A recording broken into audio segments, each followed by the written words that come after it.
Buen día, mi nombre es Jesús José García Ortega, estudiante de la Universidad Abierta y Distancia de México. El motivo de esta presentación es la entrega de la evidencia de aprendizaje de la unidad 2, que lleva por nombre Equipos y Operaciones Unitarias, de la asignatura de Operaciones Unitarias. Como introducción, en la presente actividad se revisará en términos generales las características que poseen los equipos de transferencia de calor, masa y fluidos. Asimismo, se mostrará un ejemplo de cada uno de estos. Posteriormente, se muestra un tren de tratamiento de aguas residuales, donde se busca la relación de las operaciones unitarias llevadas a cabo por los equipos tecnológicos y su clasificación, según sea de transferencia de masa, calor o fluidos. Para finalizar, una conclusión donde se da una breve revisión de una tecnología avanzada que se pudiera utilizar en las plantas de tratamiento de aguas residuales en México. Las características generales de equipos de transferencia de calor son todos aquellos que se usan para transferir energía calorífica de un medio a otro. Para que la transferencia de calor se materialice debe de haber una diferencia de temperaturas. Lo normal sería una transferencia de un cuerpo u objeto caliente a otro de menor temperatura, llegando al final a un equilibrio térmico entre los dos. La transferencia de calor se lleva a cabo de tres maneras: conducción, convección y radiación. La conducción, convección y radiación se presenta como vemos aquí en esta imagen. La conducción es el calor que se produce mediante el contacto directo de dos objetos a diferentes temperaturas. En este caso, la sartén se encuentra en contacto directo con la parrilla, por lo que toda su superficie se calienta, incluso el mango. La convección, como vemos aquí, tiene lugar en líquidos y en gases, y se produce cuando un fluido caliente asciende hacia las partes más frías, lo que genera una circulación continua del fluido y transmitiendo así el calor a la totalidad de este. Aquí como vemos las flechas que marcan la circulación del calor ascendiendo para la parte fría del agua. Y la radiación es el calor emitido desde su fuente por un objeto o un artefacto. En este caso, el calor viaja a través del espacio, llegando y sintiéndose a sus alrededores. Ejemplo de equipo de transferencia de calor. Aquí tenemos un destilador de agua y pues tenemos sus partes. Lo que viene siendo el generador de vapor, que es este espacio que no tiene nada en el dispositivo. El nivel del agua, la válvula de control. Ya vemos que tiene una especie de flotador y si este baja, pues entra el agua. Aquí tenemos una resistencia de inmersión, que no es más que pues, la fuente del calor del agua para calentarla, y que de esta forma el vapor, por medio de la presión, suba por esta tubería y pase a través de este serpentín, que va a llegar hasta un filtro de carbón y ya el depósito del agua destilada. La forma en que funciona es que cuando sube el vapor y pasa a través del serpentín, vamos a tener un ingreso de agua fría o un líquido refrigerante que va a pasar en contracorriente del serpentín y va a salir por este conducto, lo que va a hacer que el agua pues se condense y caiga en forma líquida. Las características de equipos de transferencia de masa. Su principal finalidad es separar sustancias por medio de cambios de fase. Tienen agentes energéticos de separación, lo que implica transferencia de calor o de trabajo hacia o desde la mezcla objeto de separación. Necesitan agentes materiales de separación, por ejemplo, un disolvente o un absorbente. Aquí tenemos un ejemplo de un equipo de transferencia de masa, que es una torre de relleno. Y pues es un equipo que tiene forma cilíndrica. En su centro tiene lo que viene siendo el relleno o empaque. Este puede ser de material metálico, plástico o cerámico, siempre y cuando sea resistente a corrosiones. Por aquí vemos que tiene la entrada del gas por esta parte, que va a ascender por la torre de relleno Entonces, por aquí tiene su salida, pero antes de que salga, por esta entrada de líquido, tiene un distribuidor de líquido que puede ser un agua o cualquier otro líquido que lave nuestro gas, ¿verdad? Pues es la función principal de las torres de relleno, el lavado de gas o purificación de gases. Entonces el agua cae por medio de aspersión y va pasando a través del relleno, al mismo tiempo que el gas va en contracorriente del agua. Entonces ya el agua sale por este tubo, ya combinado con los contaminantes del gas, y por esta parte viene saliendo ya el gas purificado. Características de equipos de transferencia de fluidos. La característica principal de los fluidos es que no presentan resistencia a la distorsión. Estos toman la forma del recipiente en que se encuentran. El transporte de estos es por medio de tuberías, válvulas, bombas, compresores y otros equipos de proceso. Se dividen en dos ramas para su clasificación: incomprensibles para los líquidos y comprensibles para los gases y vapores. Para estudiar su comportamiento se estudia la mecánica de fluidos, que ésta se divide en dos: estática de fluidos y dinámica de fluidos. En las operaciones unitarias mayormente se usa la dinámica de fluidos, pues los líquidos o gases que se manejan siempre están en constante movimiento. Aquí tenemos un ejemplo de equipo de transferencia de fluidos, es una bomba centrífuga. La bomba centrífuga pues se encuentra estructurada por un motor que dentro tiene un rotor que hace girar el eje, que al mismo tiempo hace girar un impulsor que viene siendo una rueda con aspas. Cuando esta rueda gira, hace una especie de vacío en su centro, lo que hace que haga succión y pues por aquí va a entrar el agua. Al hacer la succión y al estar girando el impulsor, crea la fuerza centrífuga que empuja el agua hacia las paredes de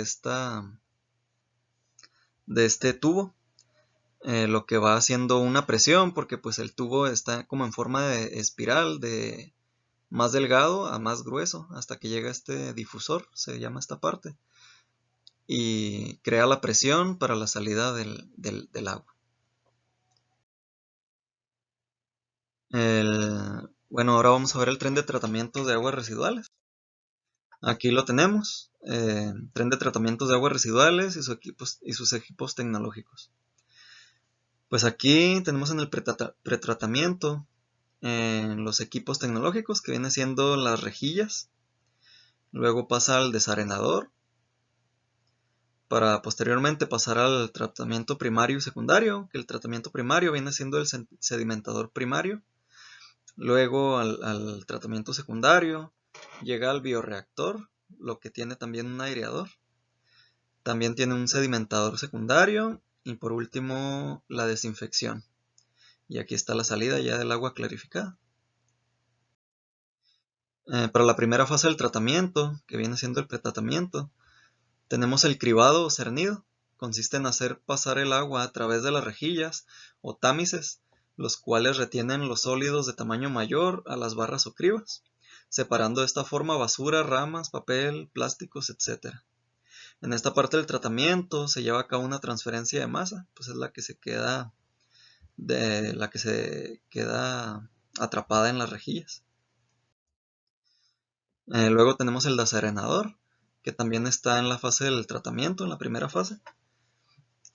Aquí se lleva a cabo una operación de sedimentación, que esta consiste en crear estados de reposo en el agua para facilitar mediante la fuerza gravitacional que las partículas en suspensión más densas como arena, tierra y otras partículas sólidas suspendidas en el agua bajen hasta un depósito y posterior a esto los sedimentos son bombeados a otro proceso. Para este equipo tecnológico se aplica la transferencia de masa de fluidos, pues los sedimentos obtenidos se bombean hacia otro proceso. Luego pasamos a la segunda fase del tratamiento, que viene siendo ya el tratamiento primario, en el que se encuentra el equipo de sedimentador primario. Y pues es la misma que el desarenador, solo que con unas variaciones. Esta consiste en crear estados de reposo en el agua para facilitar, mediante la fuerza gravitacional, que las partículas en suspensión más densas, como arena, tierra y otras partículas sólidas suspendidas en el agua, bajen hasta un depósito y posterior a esto los sedimentos son bombeados a otro proceso.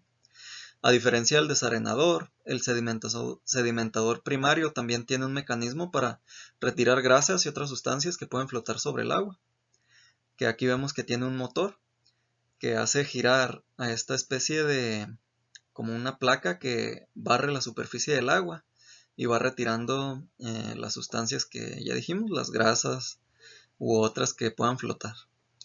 De igual manera que el desarenador, el sedimentador primario es también una aplicación de transferencia de masa y de fluidos. Luego pasamos a una tercera fase del tratamiento, lo que es el tratamiento secundario, en el que tenemos el bioreactor y aireador. La aireación. En esta operación se inyecta el aire en forma de burbujeo o aspersión desde la base del tanque bioreactor con la finalidad de dar suministro de oxígeno a los organismos que descomponen u oxidan la materia orgánica e inorgánica, que aquí entre paréntesis pues tenemos nitrógeno y fósforo. Se usa en la remoción de hierro y magnesio, así como también de anhídrido carbónico, ácido sulfídrico, y sustancias volátiles, para controlar la corrosión y olores. Luego tenemos coagulación. Esta operación aparece gracias a la aireación y a las bacterias. Estas forman coágulos de lodos activados que flotan en la superficie para después ser retirados y bombeados al tanque de lodos activados, donde vuelve a empezar el proceso. También tenemos flotación. Gracias a la aireación y a la coagulación, los lodos activados flotan y son retirados para su reuso, para su deshidratación en otros procesos. Todo el proceso en el bioreactor es una combinación de transferencia de masa y de fluidos. Luego tenemos el sedimentador secundario, que también está en la tercera fase del tratamiento, que es el tratamiento secundario. Aquí se da de igual manera la sedimentación, como ya la describimos en el sedimentador primario y desarenador, pero también existe una decantación. Este proceso se lleva a cabo cuando se elevan los coágulos o grumos de lodos activados que pasan al sedimentador secundario, luego se retiran por decantación. En este caso también se barre la superficie del agua buscando retirar los coágulos de lodos activados que hayan quedado flotando en el agua después del bioreactor. Este sedimentador también pertenece a la clasificación de transferencia de masa y de fluidos, como el desarenador y el sedimentador primario, pues poseen las mismas características. Por último tenemos la tercera fase del tratamiento, que también pertenece al tratamiento secundario. Es desinfección por luz ultravioleta o cloro. La desinfección consiste en la aplicación de gas cloro u ozono para la eliminación de bacterias coliformes y otros agentes biológicos causantes de enfermedades. Para la desinfección también se usa la luz ultravioleta de onda corta. Con este tipo de luz se irradia a los microorganismos presentes en el agua, destruyendo sus ácidos nucleicos y repercutiendo directamente en su ADN, por lo que se ven imposibilitados para desarrollar cualquier actividad. De esta forma se logra eliminar el 99.9% de los microorganismos en el agua sin la aplicación de químicos. En este último proceso, la transferencia de masa se hace presente de nuevo junto con la transferencia de fluidos. Esto por la inyección del gas cloro aplicada al agua tratada resultante de los anteriores procesos. Para la conclusión, pues tenemos la propuesta de tratamiento por osmosis inversa para incluir en las plantas tratadoras de aguas residuales de México. Para un tratamiento terciario o avanzado, una de las tecnologías que se ha estado usando en los países desarrollados es la filtración por membranas, más específicamente la osmosis inversa. Uno de los beneficios principales de esta tecnología es el amplio campo de reutilización del agua residual, como en la agricultura, industrias, riegos urbanos para zonas verdes, fuentes decorativas, refrigeración comercial o industrial, etc., lo que implica un menor uso de agua potable o cruda en las actividades antes mencionadas. Esto se hace posible gracias a la filtración por osmosis inversa, que elimina por mucho la mayoría de impurezas en el agua, incluyendo sólidos disueltos totales, olores y sabores. El agua se hace pasar por una serie de tuberías con membranas semipermeables a altas presiones, por lo que los elementos más pesados presentes en el agua quedan atrapados en las membranas. El fluido recorrerá el sistema y con cada ciclo el agua pura recorrerá las membranas separándose de las partículas que quedan atrapadas. Y pues aquí tenemos un esquema referente a la osmosis inversa, donde tenemos la entrada del agua residual con una presión aplicada. Aquí tenemos la membrana semipermeable que por la presión pasa a través, por la presión aplicada, el agua pasa a través de la membrana y las partículas contaminantes quedan atrapadas de este lado. Y luego pues aquí tenemos ya el agua pura saliendo. Y aquí está pues un equipo utilizado para esta operación, que es la osmosis inversa. Y pues sería todo de mi parte. Aquí se encuentra la bibliografía consultada y pues gracias.